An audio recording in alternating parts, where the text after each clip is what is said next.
Le plus vieux cimetière de Lahore, dans l'Est pakistanais. Entre les tombes, une silhouette désormais familière, celle de Julien, un Français passionné de littérature.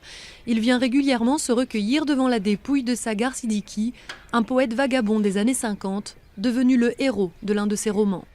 Donc il est extrêmement important pour moi, j'ai l'impression que je lui dois tout et c'est pour ça que je viens régulièrement ici pour lui payer hommage, pour lui parler. Et parfois quand j'ai des crises d'inspiration aussi, je viens pour lui parler ici et ça marche toujours. Et ça marche même vraiment bien pour Julien. Arrivé au Pakistan en 2003, il a déjà publié 3 livres en ourdou, la langue officielle du Pakistan. Romans, nouvelles, l'écrivain touche à tout dans une langue qui lui était totalement inconnue dans son enfance. Après avoir travaillé comme traducteur pour la Croix-Rouge notamment, il serait aujourd'hui le seul écrivain français à s'exprimer dans cette langue. C'est vrai qu'il y a une grande différence culturelle entre l'Orient et l'Occident. C'est une différence de civilisation, à tel point que les observations de Julien sur la société pakistanaise, sa façon de la comprendre et de l'exprimer, sont quelque chose de fascinant pour nous.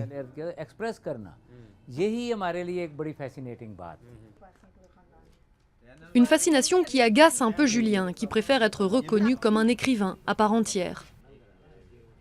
La première tentation que j'avais eue, c'était d'utiliser un pseudonyme et un pseudonyme local, de façon à ne pas me retrouver dans la situation où des gens liraient mon roman simplement pour savoir comment un étranger écrit en ourdou. Et puis quelqu'un m'a dit, ben non, qu'est-ce que tu as caché, publié sous ton propre nom.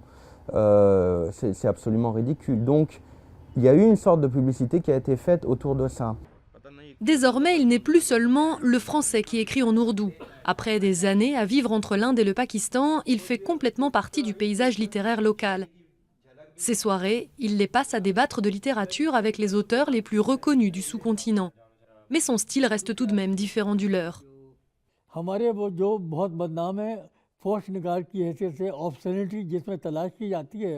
Même nos écrivains locaux, quand ils veulent s'exprimer, très franchement, ils restent dans certaines limites. Julien, lui, écrit de façon si audacieuse que parfois, j'ai peur que ses livres soient interdits ici.